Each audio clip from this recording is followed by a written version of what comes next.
brothers. We're happy and we're singing and we're colored. Give me a high five. What is going on, you guys? What is going on, you guys? It's your boy Joe Castro, aka Philly Fresco, here with my brother from another big game, James. Man, it is another episode of Best of Enemy. So today we're gonna do something a little fun, man. I've been seeing all these people putting out their top five, so we wanted to get in on the fun. So we're gonna do our top five NFL teams. We'll obviously talk about these Sunday matchups as well. But what's going on, James? How you doing, brother? It's been a while. Last week we took a weekend off. Next week is gonna be hectic as hell. So it's like our last week of being real good friends. You know, next week we show the enemies part. But how you been, brother? Yeah, it's going to be really good. I've been doing good. Obviously, we did have the week off. Obviously, we had the bye week as well. So obviously, getting back in the groove. And like you said, after this Sunday is war. Best of enemies will come out in fruition for real. It will be the best of enemies for real because once Monday happens, I don't got no love for you or them damn Eagles. You know what I'm saying? So let's keep all the goodness right now because it's going to get hectic next week, especially game time because it's going to be exciting. But I'm excited to see what's going to happen these next few weeks. Yeah, obviously the Eagles had a nice little week. You know, you guys had a week off. We had a nice little week going out there and destroying the Dolphins, which I don't think any team really thought we were going to do, especially with the injuries we had on the defense. They had injuries too. Hey, we did our thing, man. We did our thing. They did have injuries, but they had big injuries. The injuries that they had, though, didn't change what their team was. Yes, Jalen Ramsey losing, that sucks. Yes, losing, their Xavier Howard, that sucks. But their defense isn't there. Connor Williams is their number one center, and he's one of the best centers in the league. He actually used to play with us. He was our guard. They converted him to center, and he's been one of the best centers in the league. Them missing him was huge because they were playing with the backup center. Jalen Carter in that front took advantage of that. So we got to say that too. Hey, we did, and we took advantage of it, like you said. So it is what it is. I'm happy with the win. Obviously, there was still some things to clean up from that win and everything. But today we're going to talk about the top five teams for both of us. First, I want to talk about you guys for a second. Obviously, and us. Obviously the Eagles just went out and traded for Kevin Byard. This is the time where everybody has a bunch of fake news saying this guy's going to go there, this guy's going to go there. The Cowboys usually aren't a team that makes a bunch of noise during the trade, deadline time. I don't know, period, I guess you can call it. Is there anybody out there that you think – I've seen people talking about, Derrick Henry. I don't know how realistic that is. I've seen them talking about cornerbacks going to your team. Is there anybody out there that you think is a real possibility? Is there any player out there you think Jerry might actually pick up the phone and try and get? I mean, I don't know. I'm not going to say it's Jerry because Jerry's 81, dog. I'm not believing that Jerry gung-ho is he's just talking in the media now. He's the talker. But the guy who's handling that money and the moves is Stephen Jones.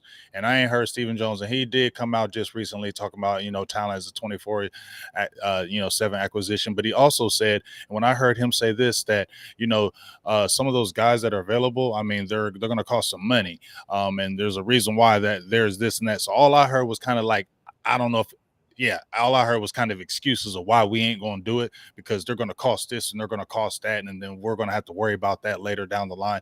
That's all I heard from Stephen Jones. So when I heard that, I don't feel like there is. Like, we've been hearing about Derrick Henry, but if it's going to cost Dallas too much, in my opinion, where Stephen Jones is that guy, he still penny pinches. He ain't going to spend a lot of draft capital on things of that nature and then feel like he got to pay you a big deal. That's not the way Stephen Jones likes to do it. So if you're talking about Derrick Henry, you'd have to get him on the cheap. Are they really going to negotiate that? Are they going to take on that contract? Like, I don't know if they want to do that. The more reasonable person, I would love to have a Derrick Henry just because of the physicality that he brings. But if your offensive line is not being physical, it don't matter if you get a physical back. So people need to understand that our line is not physical right now as a whole. Our running game is not physical. So even if you brought a Derrick Henry in and then your offensive line is not blocking like it's supposed to and being physical at the point of attack, it doesn't matter if you have a Derrick Henry. You feel me? So then it would be a bad deal that if you pick that deal up and you spent that money and your offensive line is not putting in that work that it's supposed to, that's a bad deal, right? So my thing is a Dalvin Cook who's a little disgruntled and with the New York Jets. Remember, I told you I've been on Dalvin Cook. Now he's not getting any carries because Breece Hall is the guy there, right? So he wants to get more touches. that's more realistic to me. In my opinion, you could probably negotiate that, do a 1 year deal, and then you can get Dalvin Cook on the outside, so you don't have to use him as power. He's a good option off of Tony Pollard. So I think that should be something that could be visited. But once again, Stephen Jones is like, and if they available, we got to worry about cost and this and that. And so when I hear the guy saying that, then I feel like they ain't gonna do nothing, because you still in the back of my head, even though you got a Brandon Cooks, even though you went and got a Stephen Gilmore, you got him for the cheap. That's cool, but you still always being cheap in everything you do, and still not super aggressive in what you do. So it's still the same thing. Yeah, yeah, and the Eagles were obvious. We want everybody. You know how it gets down. But we've been talked about with Derrick Henry as well. And me personally, I love DeAndre Swift. I think that he is our running back one right now. And if you got a guy like Derrick Henry, don't get me wrong, obviously you just got Derrick Henry, right? It's no brainer that he's a great player in this league. But I kind of agree with you on different aspects of it. I don't think that that's what we necessarily need. We need a guy. The Eagles need a guy at the running back position that can block. That's really all we need. Kenny Gainwell is our best option as a pass protector, and that is not a good option to me. I don't trust him as far as a running back this year. He has not shown what he showed, last year in the playoffs and couple games that he played. He just hasn't shown that explosiveness. And this might, a lot of people might hate on me for saying this, but I'm one of those guys that, and I can say it because he's not a Cowboys fan, a Cowboy player anymore, but I would love to get a guy like Zeke, a guy that can literally just block his tail off and then, get 3 or 4 or 5 yards every now and then when you need it. And maybe not exactly Zeke, but somebody like that, because I don't want somebody necessarily cutting into what DeAndre Swift is. I just want somebody that can go out there on third down, like I said, block and be an option if it's necessary. And in the red zone, be a better option than Kenny Gainwell. So I think the Eagles personally may be done. I think that they're not going to get any more big names. Kevin Byard is a huge addition to us, especially for what we traded for. I mean, we gave up Terrell Edmonds. To me, he didn't have any value in my opinion, but we gave up that, and we gave up, I believe, a 5th and a 6th. So the Eagles kind of stole him. I'm going to be 100% honest. We kind of stole him. But I think the Eagles, I've seen a lot of people say Leonard Fournette. I'm cool on Leonard Fournette. I mean, I'm cool. They mentioned Leonard Fournette with Dallas too, but as I said before, y'all offensive line is different than offensive line. Your offensive line is more physical. So if y'all got a back that could be physical, it could make sense for y'all, because you guys have a physical offensive line. It'll counter what DeAndre Swift does, because he brings power and speed, right? But if you had a power back, like you said, it could block. You have a physical offensive line, and that's the difference. For us, Leonard Fournette, I keep on hearing he's a big back, he's a power back. But if your offensive line is not blocking, if you're missing blocks, if you're being crunched up in the middle of the line and the gaps, that's not going to matter with a big back. So that's why I'm not jumping up and down and hearing about these big backs when your offensive line is not doing what it's supposed to do. Yeah, that's fair. And a lot of people, I think, get caught up on like the measurables. It's nice to be 6 foot, 250 pounds, but if you can't read, if you can't read pass rushes, if you can't read holes, there's not much use for you. Like, it is what it is. You could be as big as you want, as small as you want. If you can't do what you got to do, you ain't gonna be nothing in this league. So somebody says Zeke is an option for center too. That's kind of funny. Yeah, that's kind of funny. I hear, but actually, if they did pick up Zeke, it would actually be a good option for y'all, because I feel like y'all would use him in a way.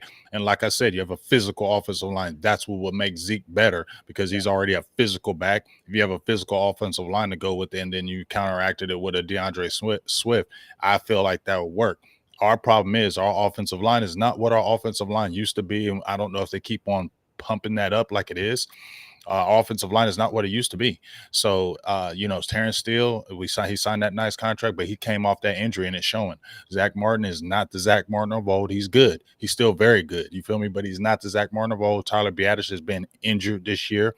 Our best player right now on our offensive line is Tyler Smith. He's our road grader. He's I think he's the best left guard in the game right now, in my opinion, at this young age.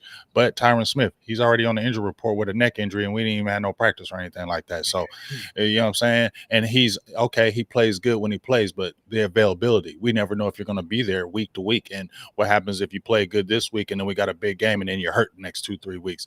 We can't keep living off that, and that's the problem. And we're we're just not physical. We're not a physical offensive line, and the offensive line, coach, I don't know what's going on with that, but they need to get that together. Yeah, and like I said, today we're gonna do our top Definitely five. not scared of no trade that y'all did. Okay, don't be worried about that. Just I'm not a scared of any. little bit, just a little Not bit. scared of anything. I'm just giving y'all respect of Howie being aggressive as always. That's what I give respect. But I'll never be scared of no damn Eagles. But I definitely will give respect, and I've given Howie his respect the last, the whole time Yeah, we've done this podcast. I've told you, I've definitely respected what he because he doesn't play around. He's yeah, always yeah. on the phones. He's always and because remember. When we first started this, you were getting on Howie. You're like, man, he be always trying to, do this and do that and be spending on picks. I don't know about that. You said that, and I was like, I like Howie because he's always staying aggressive. Yeah. There's never a stone he never leaves unturned. He's always on the horn. He's always looking to get his team better, and that's what I want on our organization as well. Always wanting to get better. There's never a time where you feel like we're good. There's never you should never feel like a time like that with your team that we're good, we're okay. No, you should not, because I agree. you feel what I'm saying, dog. You I should agree never now. feel Yeah, that way. hindsight is 2020. I definitely did say that, but I agree. I mean, especially when you have a team that can make it there. You know what I'm saying? Like the Eagles are a team right now, whether you love them or hate them. You look at them and you know that they have that caliber, that they could be a championship team. So a trade like this puts you over that hump, in my opinion. Now, it doesn't make you the absolute best team to ever walk in the NFL. Obviously not, but it is a very good trade. A player at a position that we have desperately been kind of trying to figure out this whole year. I mean, obviously injuries kind of played into that a little bit. You got Justin Evans on IR. Reed Blankenship has been in and out of the lineup. So you've had to kind of figure it out with guys like Terrell Edmonds. To be able to step up and get a guy like Kevin Byard, and now he's your option. I mean, that's just huge. And you still got Sidney Brown. You got guys that in the meantime were able to get some snaps. So I love the trade. I love it. You know what I'm saying? You got a super chat. Okay. Shout out to my guy Tavis Banks for the 990 holler. And there was a comp from MC First Parsons. Now this guy stopped. I ain't gushing over no damn Eagles. What I said is that if I want my team to stay aggressive all the time, I ain't gushing over no damn Eagles. It's saying that this dude stays aggressive all the time. And that's what our team needs to do because we're trying to get to a Super Bowl. So you stop it. Next. So Tavis Banks says, Joe and my bro, what's good? First of all, shout out to you, dog. Big game. You know our offensive line isn't good when you give up 5 sacks to the Chargers. You feel me? And they ain't even got no beef up front. They had Boza, who was on one leg, and they had Khalil Mack, who went crazy the week before, but he's still a little bit older. But that interior, they were putting pressure on us all day long. So, yeah, I feel you. You give up 5 sacks to the Chargers, it's got to get better. Yeah, yeah. And I want to ask you about that because there was a couple of surprises. Shout out to my guy KJ with the $2 super chat.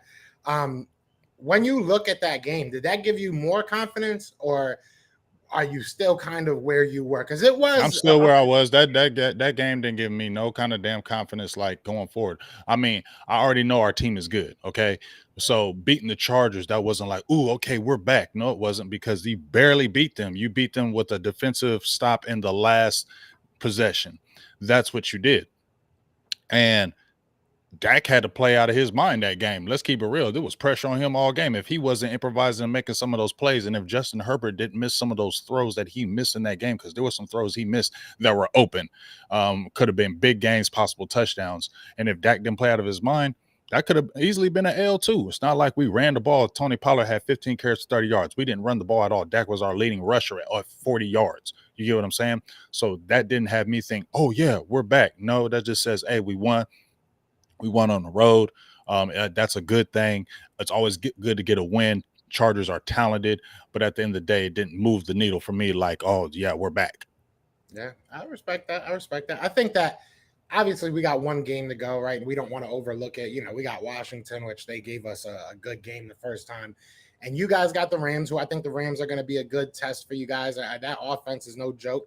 And I think some people are kind of sleeping on your defense right now. You guys have given up some points and haven't looked like the world beaters that you did in the first 3 weeks. So this will be a good test for you. I think that if you guys are able to go out there and kind of slow down Puka and Koopa, I like saying their names. It's cool how they rhyme, kind of. But if you're able to go out there and slow them down, get Stafford on the ground, excuse me, which shouldn't be too hard. Stafford, is deteriorating. We're average. before our We're eyes. averaging. We're averaging 2.5 sacks, I believe, against him. And 6 games that he's played against the Cowboys, we have 16 sacks against him. So that's a good about 2.5 average. So the biggest thing is, even when we played them last year, we started out with we had a strip sack fumble, I think, and DeMarcus Lawrence picked it up and ran it in for a touchdown.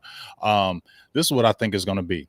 Stafford averages 320 yards passing a game against Dallas. He averages 41.8 attempts against Dallas. So what does that mean? They're going to throw the ball. They don't really have a run game, but he's a statue.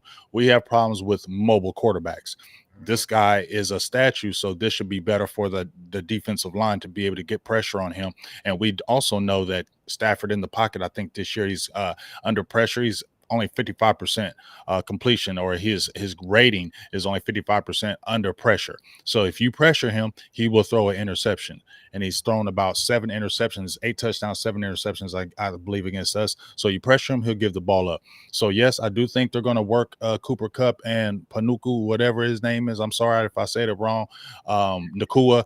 But I feel like they're going to work those because I think they're going to get some passes on us, but put some pressure on him. Make him throw an interception. I think we take over in the second half and we win that game. Yeah, and Linda says that she said Aaron Donald don't play either. So if yeah, for sure. He's playing. He's having a bounce back season from last year. I think he's one of the top as far as interior guys in pressures. He's leading the league in defensive tackle as in pressures. So he's back and he's going to be a problem because once again, I just said we don't have the physical offensive line as we did before. They don't really have guys. You feel me? But as long as you have an Aaron Donald, he can cause you problems, especially in the run game. And we just got to be better on that offensive line because that's my concern right now. They are quick on defense. I will say that they do have a bunch of who's this guy? You know what I'm saying? A bunch of guys you got to look at the stat sheet to really know what their name is on defense right now. It's not the same defense that they've had before, right? With the star power, but they are fast. They are pretty quick on defense. So it'll be interesting. I think it'll be fun to watch. But I do think that it's a good test for you guys, especially going against us next, because obviously we have a pretty explosive offense. We make a lot of mistakes, unfortunately, but we have a pretty explosive offense. So I want to get into the top 5, but before we do, I want to add, and shout out to everybody in the chat, man. We got 80 people already in the chat. Be sure to hit that like, hit that subscribe wherever you are. And thank you guys. Thank you everybody that has subscribed over the past couple of weeks. I just hit 6K, I believe last week. So, and I know you're on the hunt for 15, right? Mm-hmm. Yes, sir. So let's get there. Let's get James up to that 15K. But yeah, so I appreciate all y'all. But I want to ask you, because there was a couple people that I left out of my top 5. I want to ask you if there's anybody that you left out of your top 5 that you want to give maybe an honorable mention to. Yeah, I think I'm going to give the Miami Dolphins an honorable mention. I think they just missed my top 5, if I'm not mistaken. They just missed my top 5, and the main reason why is they've been awesome this year. They've been going crazy as far as the numbers. Tua's been awesome, but guess what? When they played 2 playoff type teams in Buffalo Bills and the Philadelphia Eagles, they got stomped. Yeah. So I'm sorry, I can't put you in that top 5 because when you played against them, you just didn't get beat. You got beat pretty badly in both games. So that's why they're my honorable mention right here. Detroit Lions also could be a honorable mention because I definitely feel like they're playing better. They're the only team that beat the Kansas City Chiefs and give them their 1 loss this season. So that is definitely something.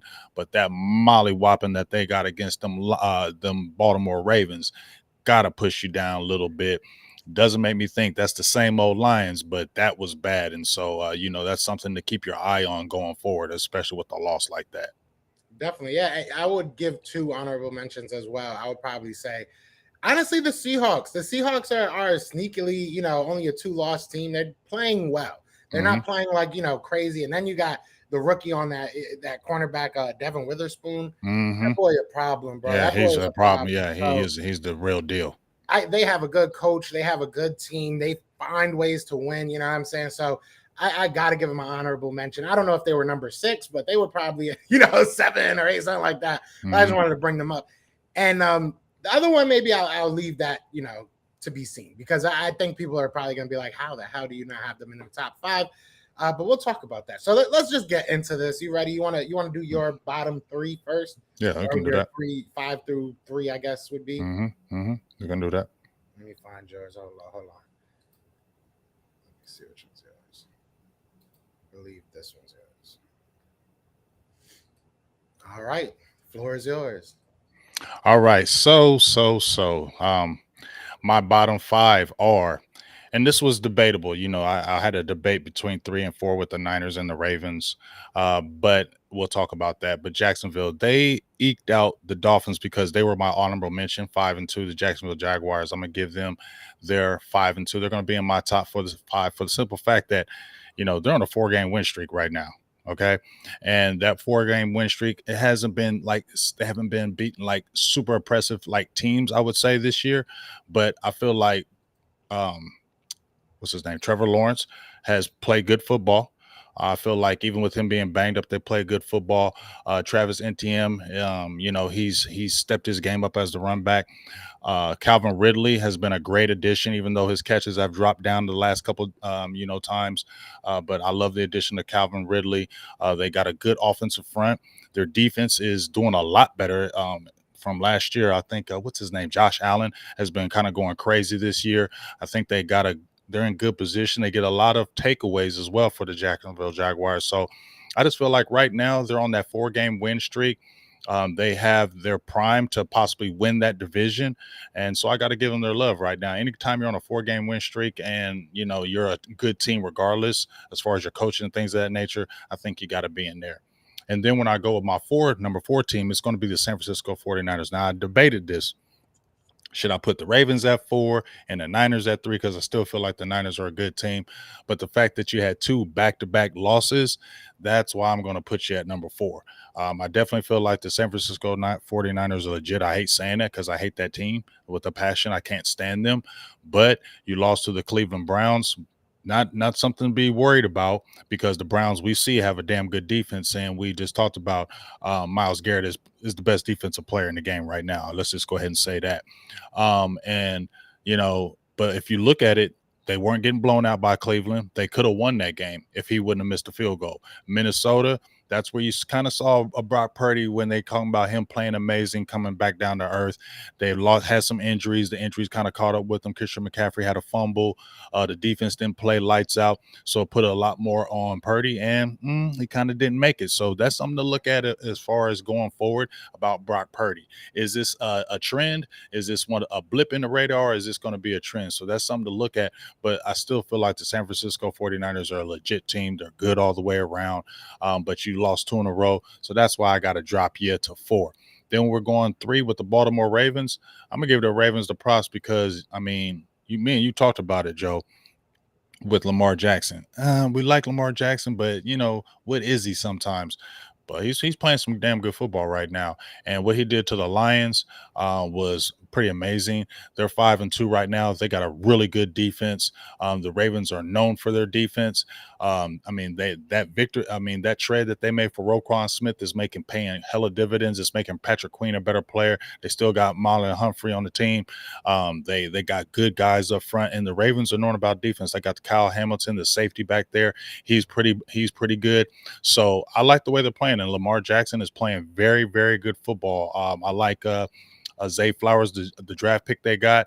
I just like them, and like I said, that victory against the Lions kind of put them over the top of the Niners for me, and that would be my first 3 right there.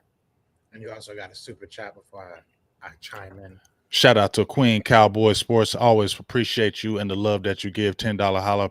Happy belated birthday, BGJ. I appreciate that. So I believe that our O-line coach needs to be replaced at this point. What's up with Quinn, BGJ? I feel what you're saying about the Solari. I asked myself, who picked him? Did Mike McCarthy pick him? But I've been hearing that it was trade-offs. Okay, well, we're getting rid of Kellen Moore, so we're going to pick up him. So I don't know if that was his pick, in my opinion, because he liked Joe Philbin. He brought Philbin over, and I don't know why Philbin was released. And I think that was one of those things. You give me a player, you give me a coach, I'm going to give you a coach. You give me a player, I'm going to give you a player. So I don't know if Solari was the guy. As far as your Quinn, if you're talking about Dan Quinn, I just feel like, we didn't do bad as far as defensively against the Chargers. We had a little bit of injuries. I think that's the issue. We've had injuries. We haven't really replaced it. And I feel like that you have trying to compensate because you're missing your linebackers. You're missing an all-pro corner. So those things are just kind of showing. So guys just need to step up, and we need more from Michael Parsons, in my opinion. I respect that. And, look, we both made our top fives, and the only one that we agreed on is the Baltimore Ravens. And we talked about Lamar Jackson, and rightfully so, he is having a hell of a year. But that defense Yeah, has been very good. They're number one in points allowed this year, under 14 points. So they have been very, very good this year. And it just is all clicking, I feel like. I mean, you can look at their schedule. Maybe it's not the, toughest of schedules. But again, they did it against Detroit, who I have personally in my top five. So we'll get to that.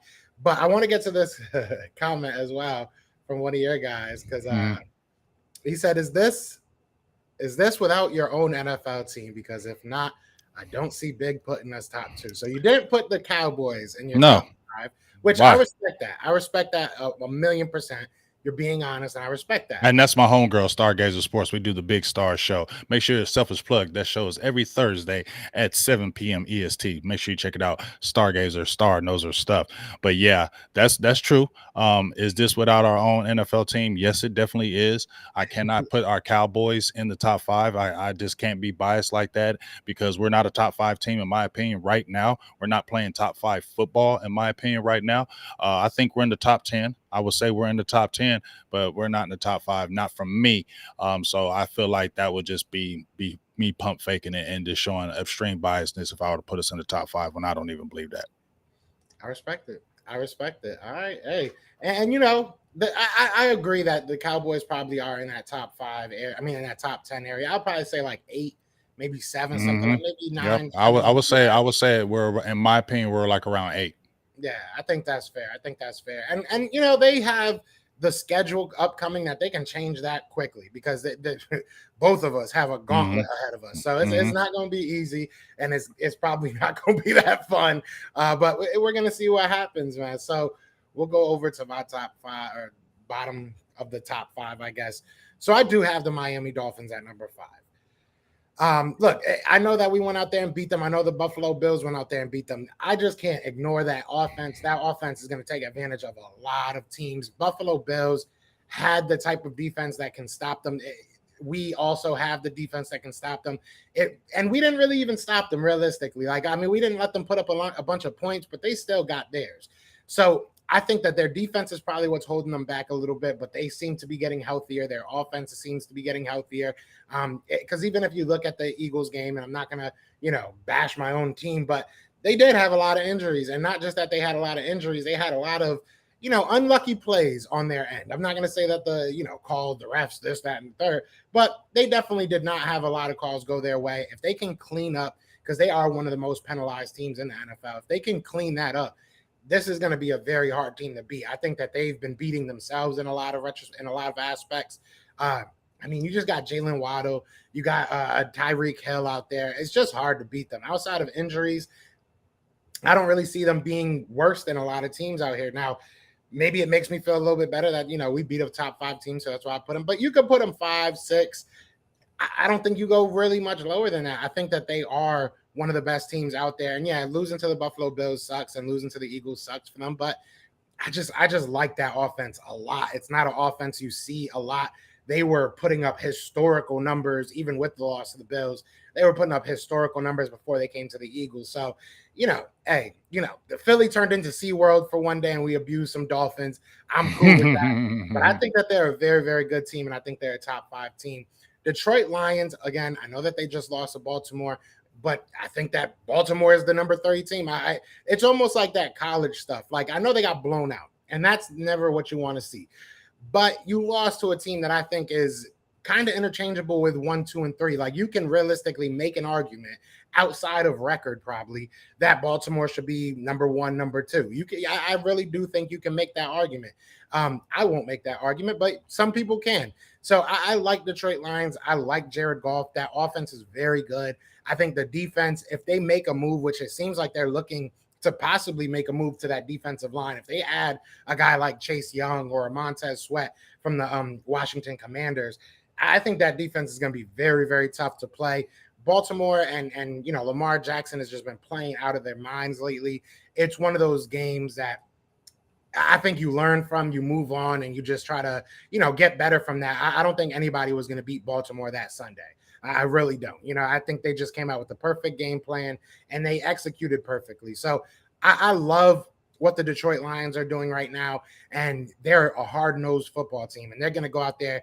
I guess other than the Baltimore Ravens, they're going to go out there and give you a fight. You know what I'm saying? The Lions have been building this for a little while now. So I like what they're doing. Again, they're this loss definitely it stings. Don't get me wrong, it definitely stings, but I still think that they have enough to be one of the better teams in this league. And I don't know if they'll end in the top 5, but I definitely got them top 5 right now. The Ravens, I mean, we said it, Lamar Jackson is playing some of his best football right now, and that defense is sneakily very, very, very, very good. And I believe they're another team that if they don't get in their own way with, mental mistakes and stuff like that, because I think that's kind of the only time Kyle Hamilton's really stopped is when he stops himself with mental mistakes. We saw him get kicked out of a game, stuff like that can't happen. So I think the Dolphins, the Lions, and the Ravens right now, the Ravens, I think, are solidified in that top 3, but the Dolphins and the Lions, I think that after their losses, I think they'll get only better, especially the Dolphins. I think the Dolphins are going to really try and tighten things up and figure some things out, because I will say this, the Dolphins, I don't want to say we exposed them, because I think the Bills kind of showed what you have to do, and that's keep those linebackers deep. Give up the run game. Obviously they didn't have Devin a chance. That was big though. That was big. Yeah, that was big. Because I think, not to cut you off, because I think that definitely could have changed the game.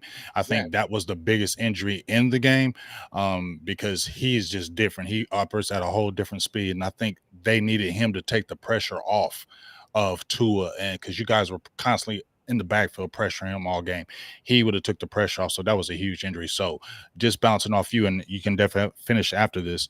Them getting Jalen Ramsey, Xavier Howard, giving our chain back, they can definitely creep back in that top 5 because they're missing big time injuries. But we got to see. Yeah, no, I agree. And the one team that I don't have in here that I know probably people are like, what the hell, is the 49ers. Honestly, that's crazy. Honestly, I think they soft. I'm gonna be real with you. I think that they are very soft. I think that if you can stop, which is easier said than done, but if you can stop Christian McCaffrey, they have literally nothing. I'm sorry, they don't have anything. The last game that they lost, who was it that they just lost to? Minnesota. Minnesota. You saw Minnesota, who has a horrible defense. Now, don't get me wrong. Minnesota gave us a fight, so I'm not saying them being close. I was about to say they banged with y'all for a little bit. They definitely did. They definitely did. And I'm not saying them losing was what it was, but they literally just shut them down in the second half. Like they could not do anything in the pass game. So I personally do not believe in Brock Purdy. I don't. I think that we saw, just like you said with the Dolphins, right? The Dolphins went against 2 really good teams and they didn't show up, but they had a lot of injuries. So you're saying the Lions? So you're saying the Lions are better than the Niners? I do think so. I think they're a more physical team. I think that I do. I think that if you can stop the Niners defense is very good. Don't get me wrong. They are very good. But I don't think that they're all what they're made up to be. I really don't.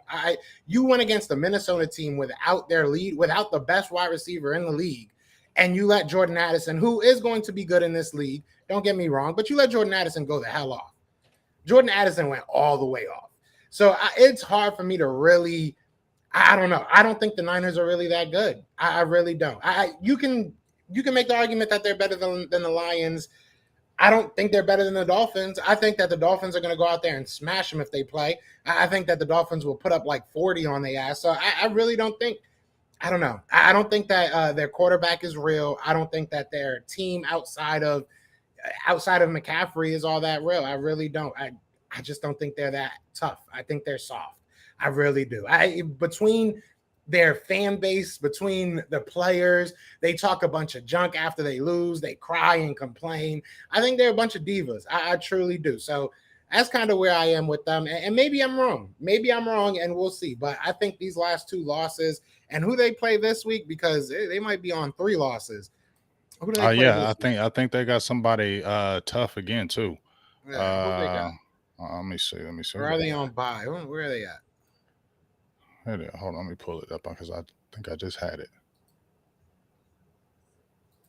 Niners. They might be on bye. They might be on a bye week. No, they was just on a. No, Bengals.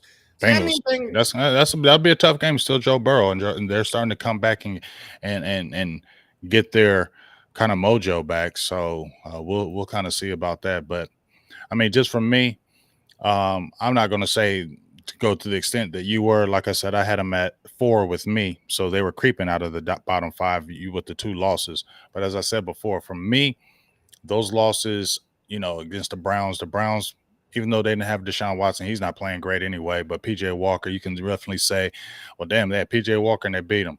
But at the end of the day, dude makes a field goal, they win that game.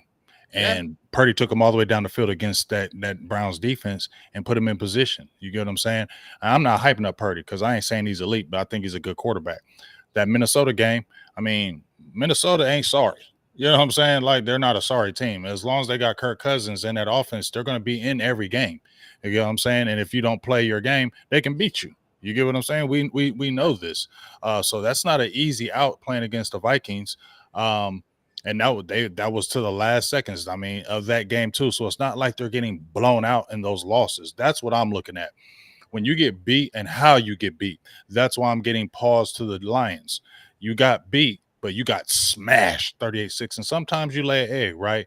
But how they beat you, that just gives me pause to watch your team now from that point. I respect it. I mean, and my thing is, I just saw Gardner Minshew go crazy on that Cleveland Browns defense. I know that they are very good. The Cleveland Browns defense has played some very, very good games this year, but I don't know. Brock Purdy just, I can't think of a game. And y'all tell me in the comments. You tell me, James, if you can think of one. But I can't think of a game that I was like, damn, Brock Purdy just did that for them. Like, if it wasn't for Brock Purdy, oh God. No, not at all. That's why I said I don't hype him. He's not no elite quarterback. He's in a great system. He has a great team around him. But I don't feel like Brock Purdy, if everything breaks down around him and he has to be the guy and you put the team on his back, he's the guy that's going to do it. So that's why I was frustrated why we lost him the way we did, because I don't think he's all that either. And you got to put that pressure on him. But I'm talking about the team as a whole is a good team. Like, they have a good running game. And I know what you said about stopping McCaffrey. But they, Debo Samuel's out, that hurt them. Those type of injuries can hurt the team because he's got to show you. So I understand where you're coming from that point about Brock Purdy. So we'll just see how it goes, especially in this game against the Bengals, because like I said, I don't fear Brock Purdy. You know what I'm saying? When we played them, I wasn't like, ooh, I'm scared of Brock Purdy. We need to know, get after him and put pressure on him, and he will make mistakes like anybody else. There's a reason why he went in the 7th round. Yeah, you have a super chat. Before you read that, I just want to say this. I feel like, because she said this. Shout out to Stargazer Sports. I like her already because she agreed with me. But she said, she said, I think I agree with Joe. The 49ers only play us tough because the Vikings tore their asses up. Is it, to me? And I'm not trying to hate. I'm really asking this question. Do you feel like the Cowboys sometimes put more pressure on themselves than they need to? I asked you this before the 49ers game, and I really do feel like sometimes you guys go into games and make it seem like if you guys don't win this game, the world's falling, the sky's falling, and it leaks down into your players. Do you think, especially with the players that you have now? I mean, the guy, like, I love Micah Parsons. Well, I don't love him anymore, but I loved Micah Parsons when he played for Penn State. But he's an emotional guy. A lot of your players they feed off emotion. Do you think your coaches or your maybe fans or maybe the players themselves are putting too much pressure on certain games and you guys are like losing momentum because of that? I don't know how to really explain it, but I think you know what I mean. I definitely know what you're saying. I feel like Mike McCarthy gets too tight in these type of games for me. And because he's getting tight in these games, it, like you said, it does trickle down to your players. And I feel like that happened in 2021 in the playoffs. He said himself, I thought we were nervous. I don't think we were ready. If you're saying that, that means you had to feel that too. So why didn't you talk to your guys and get them ready? If you were feeling that way, like, let's go, guys. That means you had to feel that way. So the whole coaching staff was coaching that way. So yes, in the essence of, do we put pressure on ourselves? Maybe we do, because you're going into this Niners game and everybody's talking about it, and it could get in your head now. If we don't beat this team, what are they going to be saying about us? It could definitely get in your head because they beat you 3 straight times now, and the last time they beat you, they destroyed you. So it could be getting in your head. And I feel like, every team is going to get up for you. But, the Ravens, I mean, the Niners, basically, that's a rivalry. And I just feel like they take it a little bit more serious than we did. I feel like our guys aren't really respecting that rivalry right now, because I've heard guys saying, that was kind of back then. This is now. No. And even when, I mean, George Kittle, I mean, he pulled up the shirt F Dallas. I mean, that's real. They're playing to the fans. They're playing to that rivalry. It's feel like the Cowboys weren't playing to that rivalry. Not in my opinion. They weren't playing to the rivalry. And I feel like because they're not playing to that rivalry, they're not playing with that extra edge against this team. And the Niners are using that edge to beat us. So in one aspect, I see what you're saying and I agree, but that's what my opinion is with that. We're not matching the energy, and we need to understand that this team in particular, that's a rivalry and that's a meaningful game, and y'all need to look at the history so you understand you bring it, because us fans are sitting there watching like, what the hell's going on here? Do you know who the Niners are with us? That's rival. Well, I hope you guys start thinking of us as a rival, because y'all be bringing way too much energy to Philly, and I see. That's why I'm gonna just say it once again. Y'all in my top 5 of hate because y'all talk so much. Y'all always running y'all mouths. Y'all just never be quiet. So that's why my hatred of y'all becomes bigger, because y'all just always talking. But as far as me sitting there, and I'm gonna say it, I don't look at Philly, and people getting mad at me, but I don't look at Philly like, ooh, that's our rival. No, I don't look at it as that. I look at it as a team that we've always had problems with. That team always gets up for us. So we always got to bring it against the Eagles, because they absolutely hate us. They absolutely can't stand us. And if we don't bring it, it could be bad losses. And that's happened to us before in the Eagles. So we always got to match that energy. Yeah, I respect that. Now, shout out to everybody in the chat, man. We got 130 people between both chats. Definitely hit that like, hit that subscribe wherever you are. Again, I just hit 6K. I appreciate you guys. Let's get James all the way up to that 15K. That's a nice mark right there. But you do have a super chat, my guy. Shout out to my girl Stargazer with the 499 holler. Says Solari is a Scotty guy, big. And our linebacker coach Mike Curley is a Mike guy. See, so now it makes sense. He was with Mike when he was on his highest in 2019. Blasco and Tolzien are also my guys. So that kind of just makes sense right there that Solari wasn't a Mike guy, and there might be friction with this and why our offensive line is not playing the way we want it to play. Yeah. So let me ask you this before we get into the top 2. If you could put on the GM hat, and I'll do the same because I think this might be fun. If you can put the GM hat on and make any decision for this team, for your team, I should say, what would you change about this team going into the latter half? I mean, this is kind of bye week to me, kind of, splits up your week. So your season, excuse me. So what would you do for this team in the second half of the season? Obviously, you're getting into the trade deadline and everything. Is there something you think that the Dallas Cowboys can do, whether it be on the field or off, that can kind of catapult them maybe back into the top 5? I mean, I'm gonna just keep it real. Me, I'm aggressive, dog. 24/7. Aggressive. That's what and I'm looking for, I might make a splash. You feel me? I might, and because here's the thing. If I make this splash, my team might be like, okay, hey, we serious. You feel me? Like the team looks at those things. And if you go out like when Roquan Smith, the Baltimore Ravens went and got him, and look how much he has changed their defense, dog. You feel what I'm saying? If they went out and maybe if I'm the GM, maybe I really look into that Patrick Surtain, what I might do. Because if I'm looking at my team, I got to look at my team as we're not old. We're not 30-year-old squads. We're not 32, 33-year-olds. I still have a relatively young team. So if I get rid of a first or a first and a third or something like that, it'll be okay, because I got enough young players that we backed up in our draft that will be okay for a year or two. That's why I would look at it, Joe. Especially if we're not an old team, right? And we're not, don't have to feel like I got to use my draft picks on all these young players because we're not an old team and we have a relatively young team, then why not? Because the time is always now. It ain't never in the future. The time is always now. You're always trying to make your team better now. So I'm trying to get to the chip, and I'm going to be looking at the fans, dog.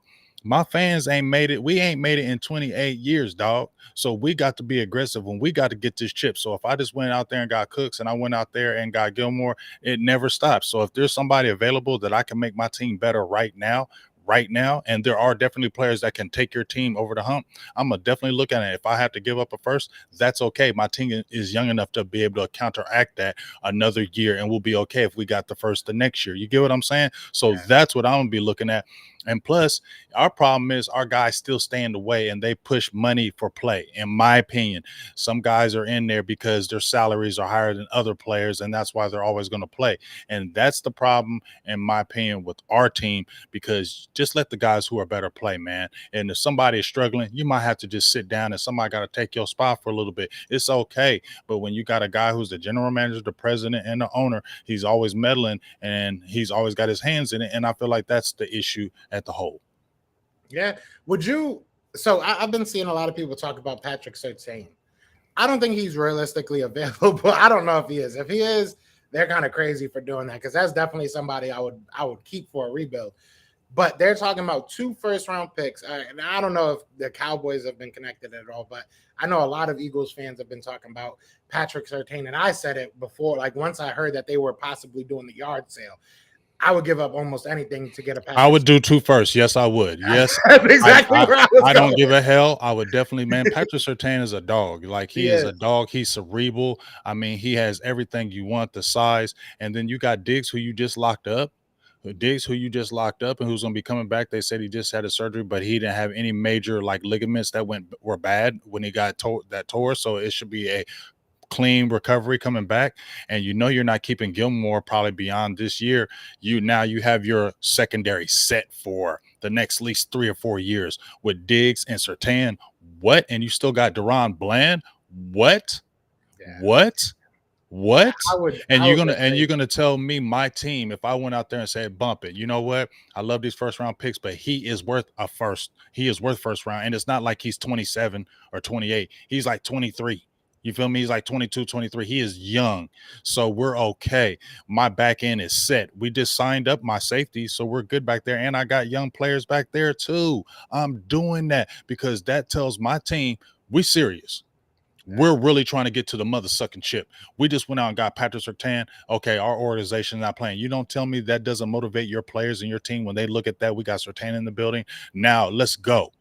That tells your team you're serious. That tells your team you mean business. We're trying to get a chip now. We're okay. We'll be able to offset these first rounders because we got a good enough players that will be able to offset this. This is, I'm not saying no generational player, but he's one of the best players in the game right now as cornerback position. Close. And you got Trevin Diggs on the opposite side and Deron Bland. Are you serious? I'm doing that. Yeah, he's damn close. And I bring that up because I would do it in a heartbeat. And I know the Eagles have players at positions, and we have some young guys that we all really feel good about. But call me up. You want Slay? You know, you want. I'm Brian giving up Slay. Yeah, dog, we can Slay. Talk about it, bro. Like I'm giving up cool Slay and a draft pick, and you gotta go because that's foundation. And this ain't about. You can love the player, but this is a business, and Slay is in his 30s now. You're getting a young up and coming player like is the guy. Nah, gotta go.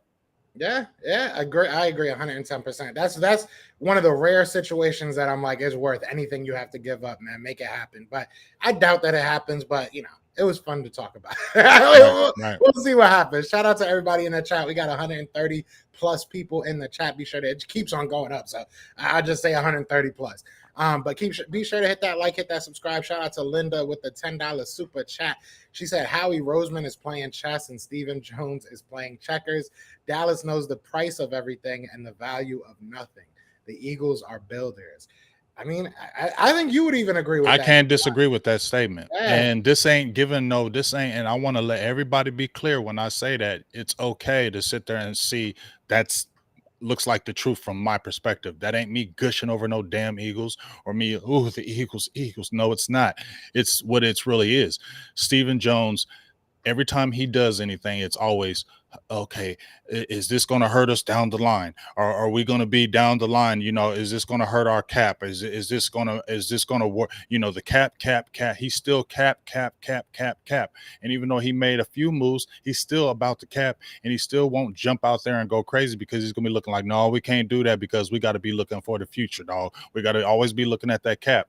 And that's what hinders the Cowboys, because just like you said with that statement right there, Howie ain't looking at it like that. He like, I look at the cap, but I'm trying to get to the damn Super Bowl. I don't give a hell about nothing like that. And so whatever it is going to take to get my team better, to get us back to the chip, that's what I'm willing to do.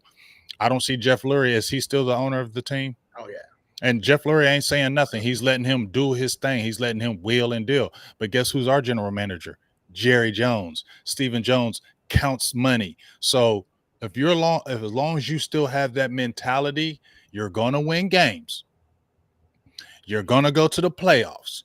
But when it really comes down to it, that cheapness, that conservative, it trickles down to your team, and that's why failure happens, in my opinion. Yeah, even one of your fans said Howie's the best GM in football. He is. He's up there. He's definitely and this isn't not sitting there saying like, and I like when I was talking about Micah Parsons, it's okay to give the Eagles their flowers. No, you have damn good players, but I'm not sitting there saying y'all special. Oh, and that what they're doing right there, that's special, and that's special, and they're scary. Watch out, they're scary. I ain't saying all that. I'm gonna say, yeah, they got a damn good squad, but so do we, and we're ready to bang with y'all when we see you. Hey, we'll take that. We'll take that. We know how hard that was for you to say. I'll take that. I ain't saying no damn special. It was kind of weird that I'll say this, and then we'll get into our top two. I know I keep on elongating this, but I'll say this much. If anybody from the Eagles went on a podcast, we'll say Jason Kelce, because Jason Kelce has his podcast, right? If Jason Kelce went on his podcast and put them at number one, I wouldn't care about that. But if he was sitting there like, oh, they're the best team, this, that, and the way that he kind of was gushing over us. Yes. I knew that it didn't feel good for him. Like, it wasn't like he was sitting there like, oh, I'm an Eagles fan. But he was kind of saying some stuff that it's like, bro, we got to play them in 2 weeks. Like, chill out. I felt like that takes away our edge. And this is what I'm saying about that. This is what I'm saying about that. I don't know if he's trying to do Jedi mind tricks. I don't like that Jedi mind trick if that's what you're trying to do, but this is my opinion. But I feel like it takes away the edge, because if you're saying this about the team, now what do you think your players are hearing you too. Your defense is hearing you say this, and you're our defensive guy. You're one of our defensive leaders, and you hear your team is sitting there listening to you. Oh, they have this Hall of Famer. They have that Hall of Famer. They have this player. They have that player. They have this player. Oh, and let's not forget they still have this, and this. They're just a special team. They're just special, you know, and you got to fear that this, and you got to fear that. No. I don't want to hear my players saying anything like that, because when we play y'all, right? What happens if we get a league, and because you're saying they're all special, this and that, maybe that automatically makes you not play as hard because they got the lead on us. They're a better team, and we just kind of just don't play as hard and we give up. You know what I'm saying? I feel like that comes into play now, because you're hyping these dudes like they're the world's greatest team ever in the history of life. No, they're good, but we're good too, and that's all I'm going to say about it. You don't got to go with the extra. The great Yogi Berra once said, you know, the game is 50% physical, 70% mental, right? And that's what he said. And he's the only guy with the Cowboys with an official podcast. I know some guys do some YouTube channels, but he's the only Cowboy that's doing a podcast. I mean, my opinion about it, I don't agree with it, but that's just me. Like, that's just my opinion on it. I'm not saying he's wrong for doing it. I'm not saying but I don't like it, because I feel like it's taken away the edge that he had when he first came to the league. It was the lion this, it was the lion that, and I feel like a lot of Cowboys fans were feeling that. Now I feel like you're doing the podcast, I feel like it's watering it down now. Now I don't look at you as like the lion. I'm not saying the ability is there, and not saying nothing against that. He's still he's still a dog, you feel me? But I just feel like now I don't look at the lion thing no more as much, because the podcast is watering that down, and the things that you're saying continues to water things down for me. And I wonder if you're keeping your edge, and I don't think you are, in my opinion. Just me. I respect that. Yeah. And you know, like I said, if Jason Kelce would have to say half the stuff he was saying about the Dallas Cowboys, I would probably come out here like, listen, maybe it's time for him to retire. I'm not trying to hear any of that. I am not trying to hear any of that. I got to give my guy, Joseph Thies. He said, James, you're a real Cowboys fan. I'm an Eagles fan, but I have a lot of respect for you. I like that. I appreciate you, dog. I mean, that's love. I appreciate it. And I don't try to do it for anything else. I just know what I feel in my heart, and I'm not going to pump fake it. I don't want to pump fake it. And even if it's, you know, something that a lot of Cowboys, because let's keep it real, Joe. I can be very negative with these Cowboys, and people don't want to listen to my shows because of that. They don't want to hear that doom and gloom. But I can only be real, and we can only look at the pattern. I don't want this. I don't like it. We got a talented team every damn year, Joe, but things hinder us, and we can't sit there and say it's not the top because it always starts from the top, and there's still conservatism in there. And as long as that conservatism, oh, I like it, but how's it going to affect us down the line in a couple of years? Dog, that's scared money, and scared money don't work. It's facts. It's facts. Yeah, you gotta. Well, I mean, you want to find that like happy medium between what the Rams did and what like the Eagles kind of do, right? Like you push the money back a little bit, but maybe not give up every single draft pick in the world for 1 year of winning. But yeah, But if you built your team the right way already and you already have a young team and you have young players already on your team, it's okay to take that chance. Yeah. If you were old and things of that nature and this would really set your team back, I get that. But you're not in a bad place with your cap or your team. You're not in a bad place. So it's a prime time to make a move, especially when you went and got players and said you're more all in that you ever been. Why not even do it now, especially when you had some injuries? And this could really revitalize your team and really take your team to another level if you do that. But if our fans are sitting back there watching you and sitting there thinking, oh, yeah, but they ain't going to do nothing. I mean, I don't know. I don't know where you feel like, oh, we're good. We're good where we're at. But other teams are like, yeah, we like our team, but we're still adding. I don't like that. That's just me. Does Dak have another year on his contract, or is this the last year? He has one more year. One more year. Do you think in the offseason they would ever think about trading him if things went bad? He has a no trade clause. You're right. You're right. So never mind. And he did that. He did that because I believe he don't trust the Joneses, and I don't believe.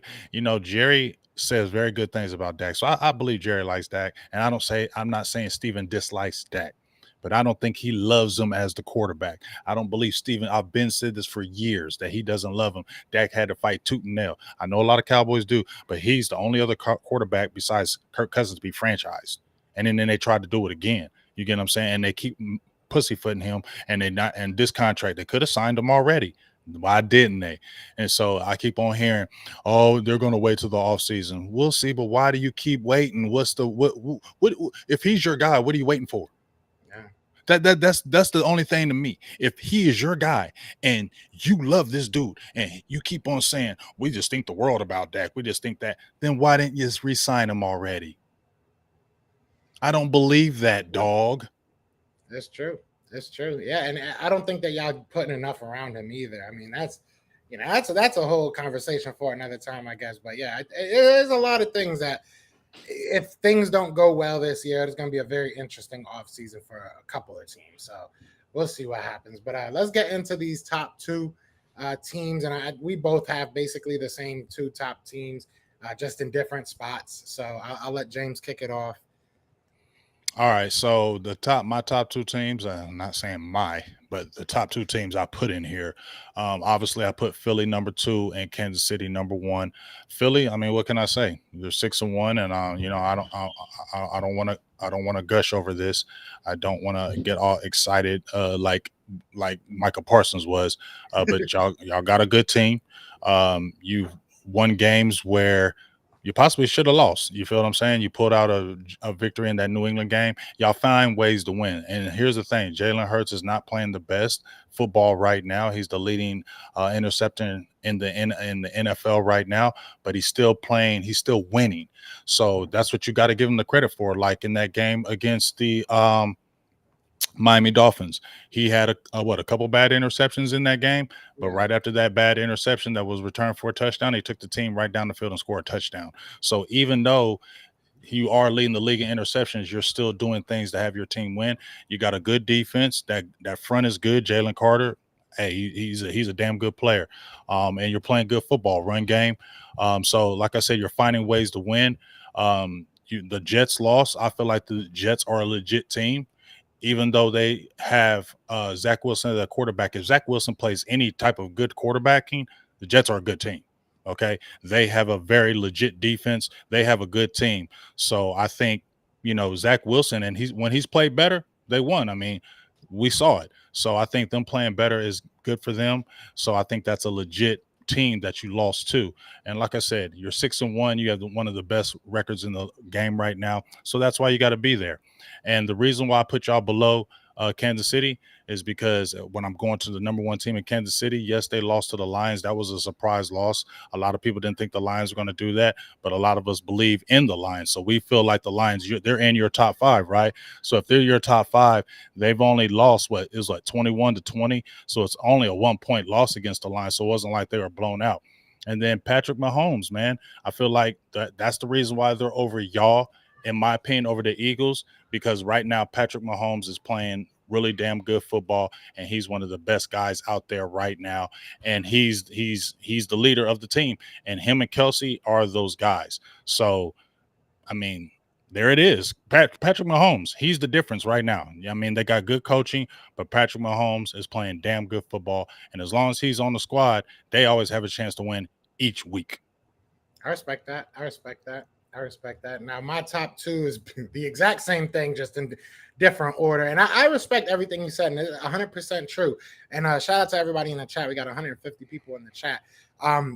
My thing is, I think it's very, very close. I think that, this can be however you want to put it realistically. And again, you can even make an argument for Baltimore to be up here somewhere. But right, I just feel both teams are struggling. Both teams have won games ugly. Both teams have, struggled against kind of the same teams. I mean, they beat the Jets by 3.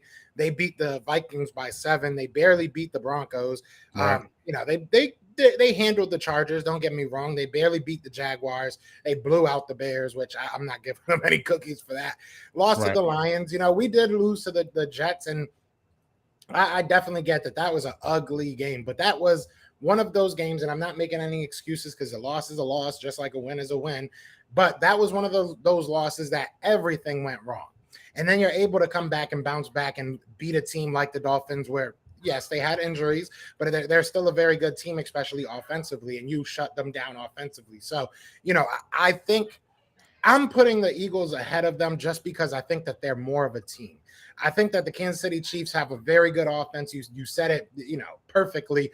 You got Patrick Mahomes. You got Travis Kelce, probably the best 1-2 punch in the NFL right now. But I don't think that their defense is better than ours. I don't think that I would say their special teams, but our special teams has been very, very good, And their special teams, bringing back Mecole Hardman is probably going to kind of up them a little bit there. But I just think that we're a better all-around team. I think that if Patrick Mahomes and Travis Kelce don't have a good game, you can beat the Kansas City Chiefs pretty easily.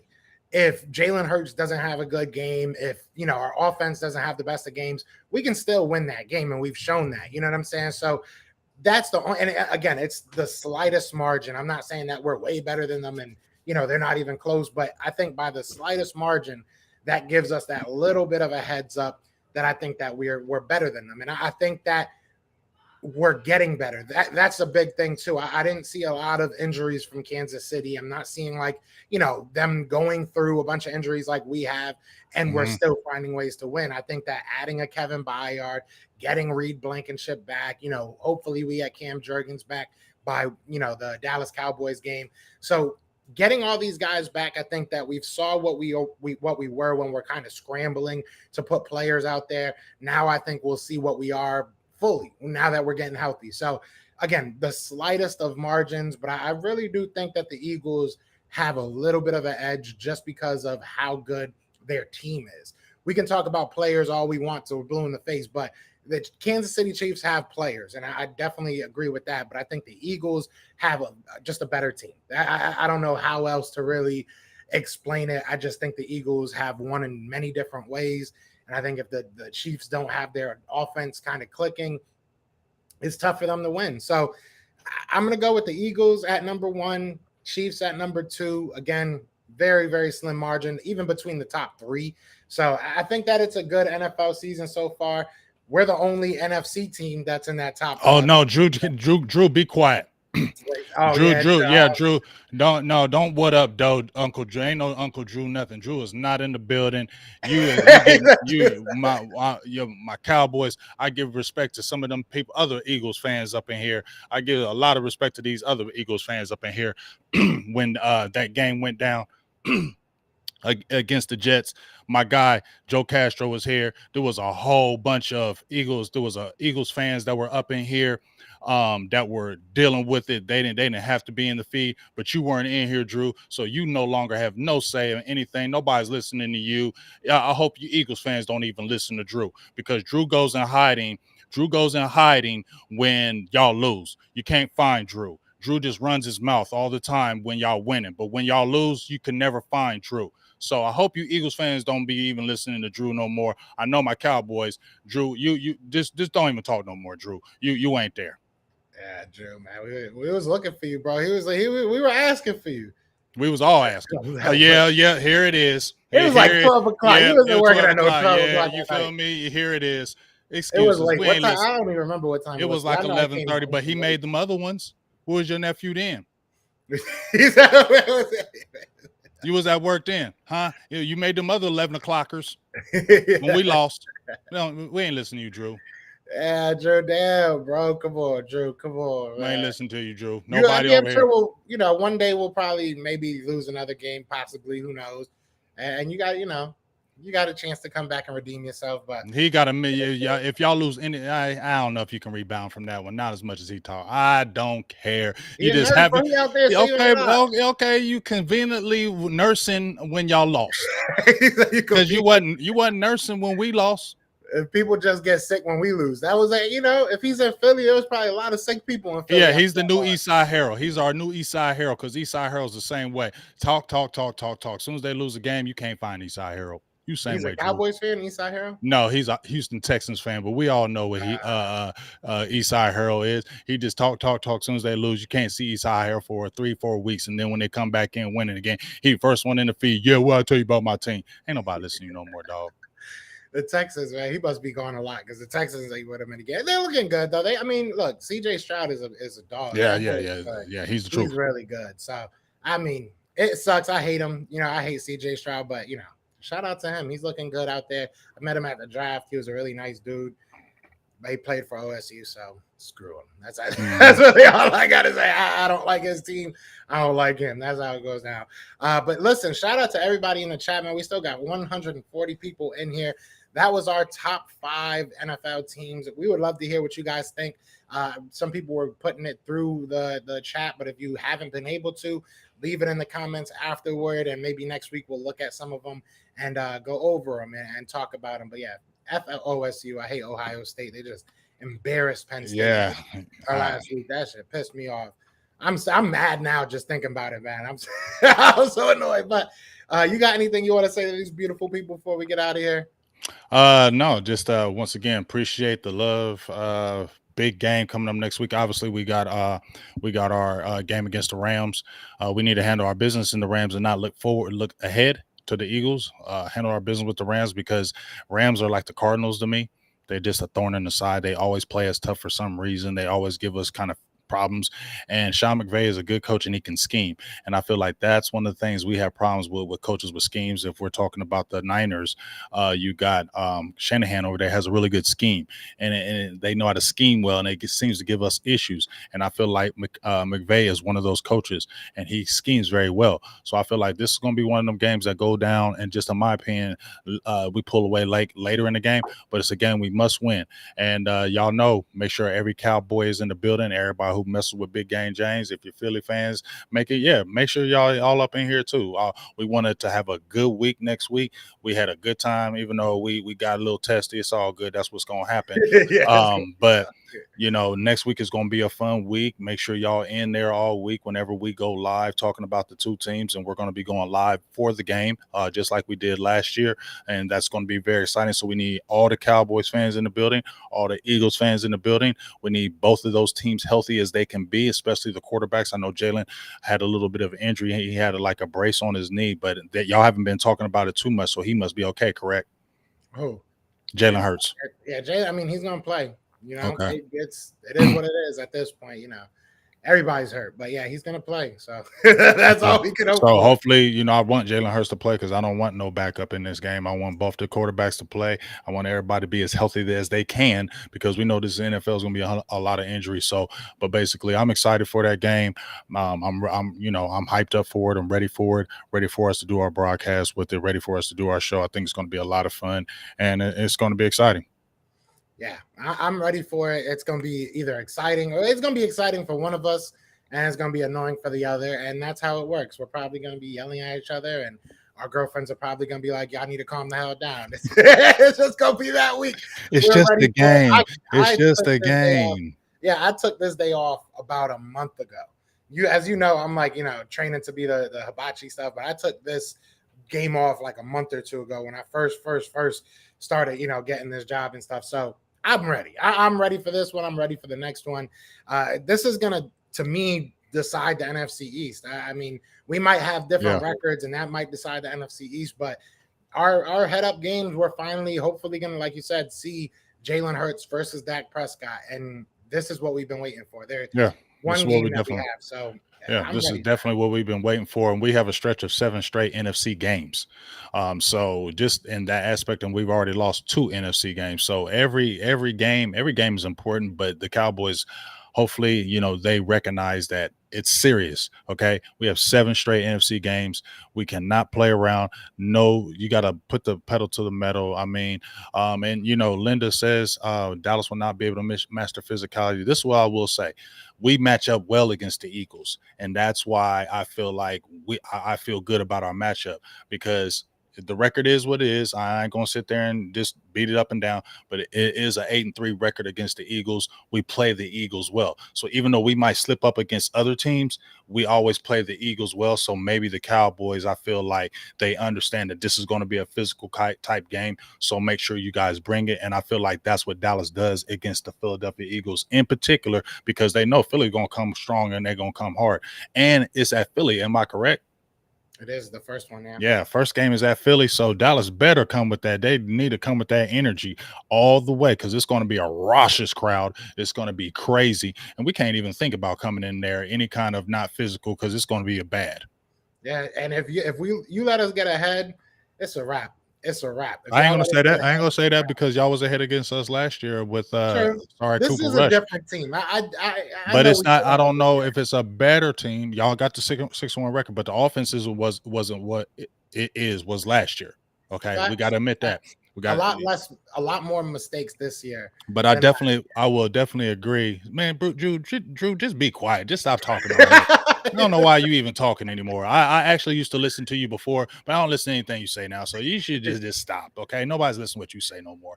Anyway, I just only see it, and that's the only reason I'm recognizing because I just see your damn name. I don't even want to see it no more. But I definitely remember you were talking about your defensive coordinator. Was your offensive coordinator? Your defensive coordinator. You said that was going to be your MVP this year. Yeah. He definitely has stepped it up as far as I think the defense is better than what Gannon was. I'll say that.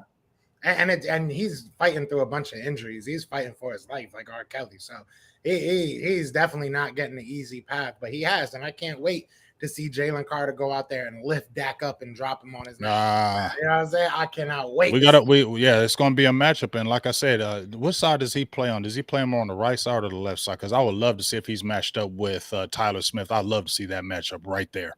Yeah, usually see him on the left. Well, he's an interior guy, but you see him on the left side usually. Does he flip sides? Does he flip to the left or the right? He moves around, and then sometimes you'll even see Milton Williams take his spot, and then Jalen go out on the edge. Sometimes Milton's on the edge, so we move our guys around a lot. But most of the time you'll see him to the left of Jordan Davis. So then that means he's going to be getting matched up with Zach Martin. So Zach Martin, let's go, dog. Let's show you why you've been a Hall of Famer, because you're going to have a matchup against him. But I really wish he would slide over and go against Tyler Smith, because I think that would be a great matchup. Tyler Smith, like I said, second year, I think he's playing the best. He's the best left guard in football right now. I don't think he's given up a pressure at all this whole season. And he's just been an animal. And obviously we know what Jalen Carter is right now. Him and Devin Witherspoon are fighting right right now for defensive rookie of the year. So let's just keep it real. So I definitely will see those two to go against each other and just to see that battle, because Tyler Smith is a strong dude. He throws people around everywhere, and we've seen what Jalen Carter does. Please make that matchup happen. I would love to watch that at in the least a trenches. couple times. Yeah, I want to At see least a that up couple in the times. trenches. Definitely want to see that. It's gonna be fun, man. It's gonna be fun, and hopefully, our offensive line is back to full health. Isaiah Wynn. I ain't cutting you off, Joe. But Linda, I'm gonna tell you right now. I seen that what he did to Isaiah Wynn. He ain't doing that to Tyler Smith, baby girl. Yeah. I can't tell you that. He's not doing that to Tyler Smith. Tyler Smith is throwing people around. He might get off on Zach Martin because Zach Martin ain't like super.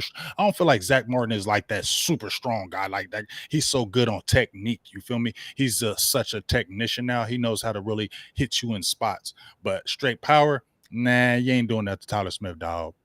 I will say Jalen Carter is sneakily fast as well. Like some of the stuff that he does to the offensive lineman, it's like, damn, like he's fast. He's fast. He's obviously very strong, but he is fast as well. So I'm excited to see these matchups, man. But shout out to Joey Shakes in the building. What's going on, brother? But yeah, I'm excited. This is the game we've been waiting for, but unfortunately we got to go through one more week and we'll get there. Hopefully you guys win, because then it'll make this game a little bit more interesting. If you guys lose, we'll see what happens. I mean, if y'all lose, if we lose, I'll be pissed off. Oh, I'm not gonna be relentless. I'm just gonna be doing a whole lot of laughing right now. I'm gonna basically be screaming 9-3. That's the biggest thing I'm gonna scream. 9-3. That's the biggest thing I'm gonna scream. We beat y'all. 2-0 against Jalen, and especially we beat y'all in Philly, and we 9-3 against y'all. I'm not gonna scream it, but yeah, you Eagles are gonna know. Hey, I can't wait till that doesn't happen. You're gonna be 8-4. You're gonna be 1-1 versus Jalen. It's gonna be a beautiful day for the Philadelphia Eagles. Hurt season. I rarely ever wear this hat, but I think I needed to wear it today. So, but other than that, man, you got anything you want to say to these beautiful people before we get out of here? Nope. Continue to support, salute, like, share, all that good stuff. This is the best Cowboys Philly podcast show out there right now. Best of Enemies podcast. It's going to be a fire next week. So we need everybody in the building next week, because we want that to be hyped on both sides. Facts. And y'all know what it is, man. All my Eagles fans, go Birds. We about to kill these boys. But we got to start with the Washington Commanders. Get some of our pride back, because I ain't like how that last win went. But other than that, man, y'all know what it is, man. We do appreciate y'all. 130 people still in the building. Hit that like, hit that subscribe. But other than that, man, I am Joe. It's Hurt season. And that is my guy, James. And we are the best of enemies. Peace.